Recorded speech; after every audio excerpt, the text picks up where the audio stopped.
We're with Vale Scott and Marco Wilkinson at Vale's Purple Oasis Garden. What treasures have you unearthed today, Vale? Well, Marco and I are out here. Marco's getting some wonderful material to make some wreaths for the holiday. You know, what looks like it's just a bunch of, to me and to most people, maybe weeds that are dry. Instead, I'm looking at it with a different set of eyes now because Marco has introduced me to what these really are and what they can be used for. I had no idea.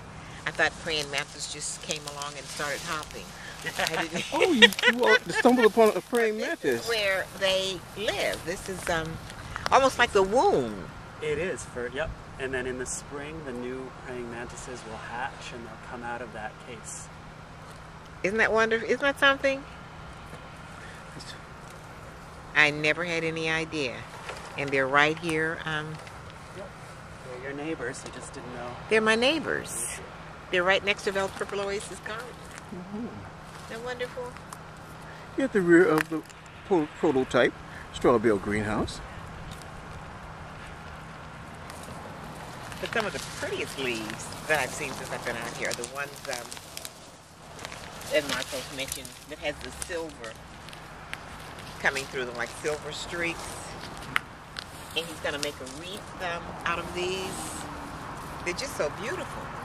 Beautiful. To put on your door.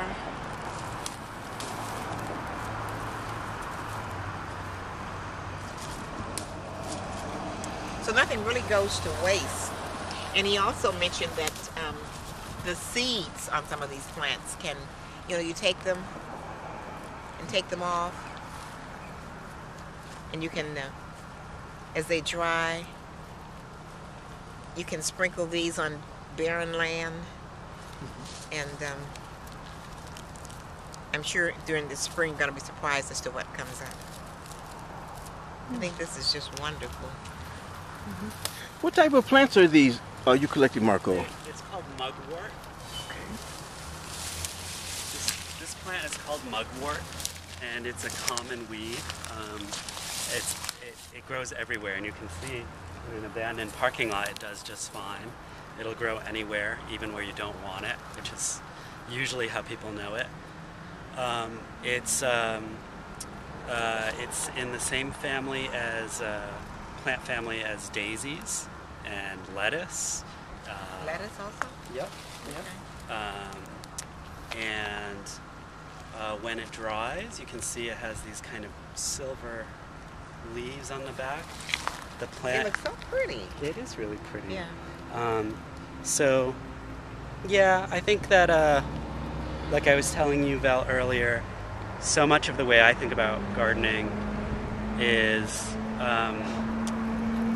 understanding that everything is beautiful because it's here. Right. If it's here, it's beautiful, even the weeds. Yeah. And so coming to terms with that and sort of figuring out the best way to interact with them. To kind And of you don't live have in to harmony. plant them. They just seem to grow everywhere, like the mustards. You wouldn't want to plant them because Yeah. then they would take over They're your very garden. invasive, yeah. Yeah.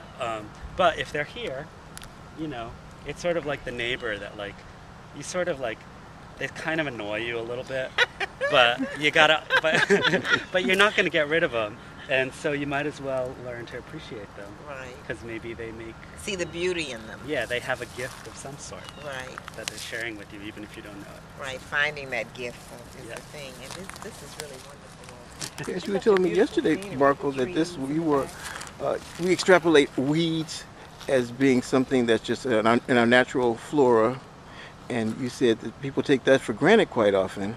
It's just right in their own neighborhoods, the Sure. type of plants that grow indigenous to the area. Sure, there are all sorts of things that most people think of as weeds that they could eat or they could use as medicine.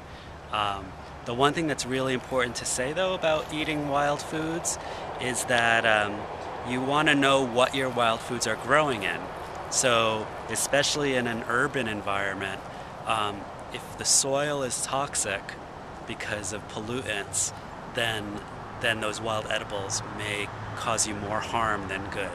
So what's really nice is to know that Vel's Purple Oasis, where we were getting weeds from yesterday, is good, healthy soil, and we can feel comfortable with eating what comes out of it. But it is important to know that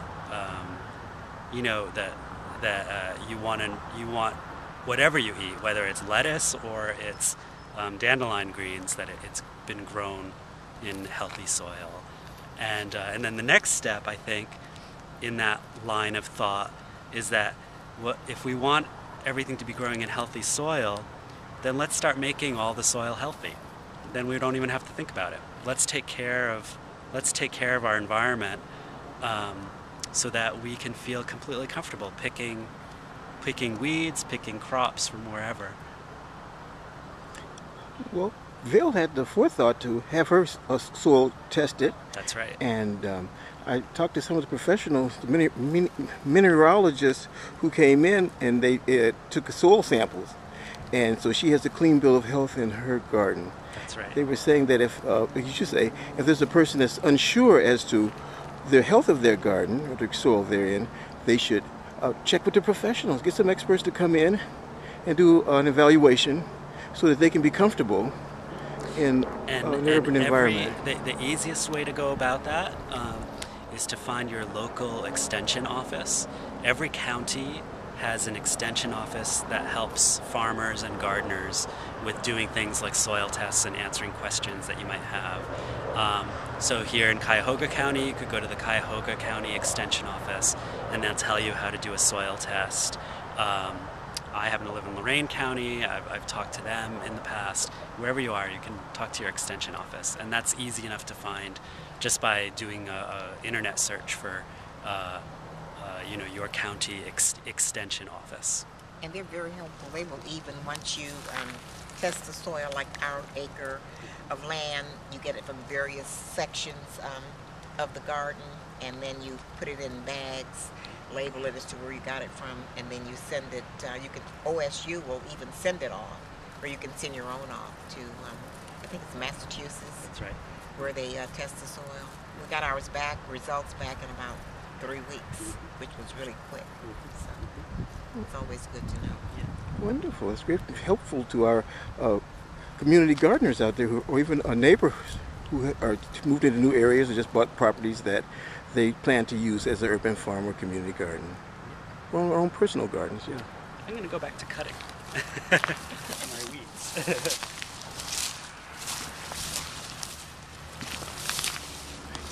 And you plan to create holiday wreaths with this With material. this and some other things too, but all kind of wild found objects. Yep. That's right.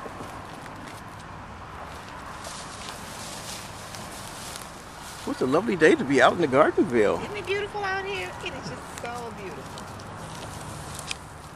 We had a little bit of inclement weather. November in Cleveland. 2-3 days ago we had snow, and look at it today. It's just, it's gorgeous. It's absolutely gorgeous. Bright and sunny. Yes, beautiful. Really wonderful. Beautiful day. Another one? Yep.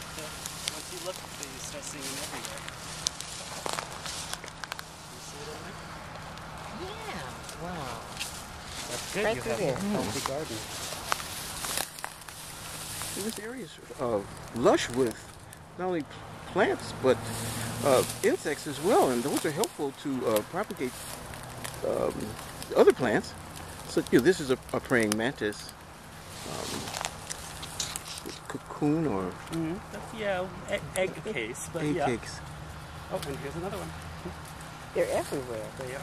You know, it smells good too here. It does. This plant has a really nice fragrance. It smells, what does it smell like? It's a very fragrant perfume Very type fragrant, of They quality.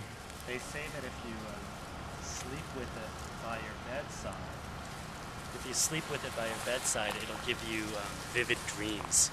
What, the plant or Yep, the... this plant. Really? Yeah. What's the name of it again? Mugworts. The mugwort. Yeah. Well, I'm going to take some home with me put it by my bedside, and I'm gonna call you the minute I have these vivid dreams Yeah. in the middle of the night. 'Cause guess what I just dreamed? This is wonderful. Yeah, natural, So it's good naturally for dried relaxing. flower. Great for yeah, home decorations, interior, and it's so fragrant. I mean, to make your room smell fresh. They do. They're wonderful.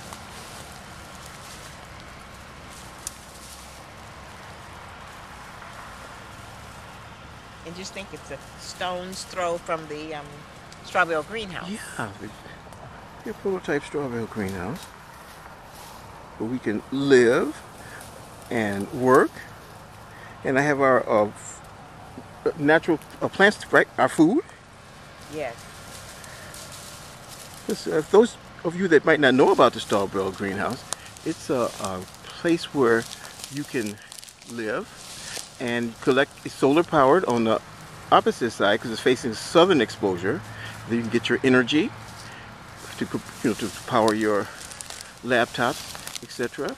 And the water collected so there and run down the sides of it. You can use that for your irrigation as well as your drinking water. And then you have your plants where you can eat and grow your own foods. So we have our shelter, we have our food, we have our like a community center. Everything that you need. Everything you need. It's just Here's another cocoon, the praying mantis. Right here. yeah. Wonderful. It's the sustainability of our culture. This is the wave of the future. All self-contained.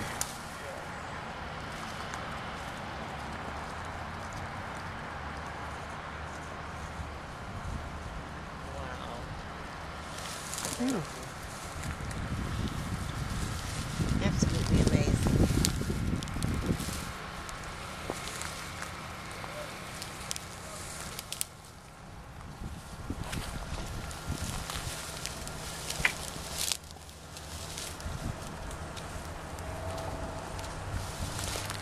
So do you have any closing remarks, Marco? Well,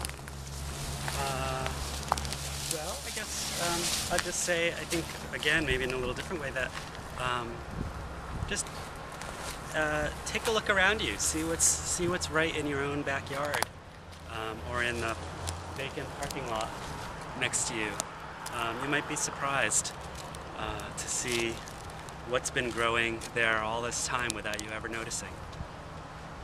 And this is a wonderful time of year, apparently, to be out here, since we have such mild weather right now. It's a beautiful day. Still have some green grass, believe it or not. It's wonderful. A good friend of mine, he's a farmer, and he says in the spring they plant, and in the fall they cut brush. So it looks like Marco's Yeah, cutting sort the of brush, doing that. and he's going to be using this for decorative purposes. We'd like to thank all the viewers for stopping in and checking out Vale's Purple Oasis Garden. Thank you, Marco. Thank you, Vale. Thank you, Jim. Our pleasure.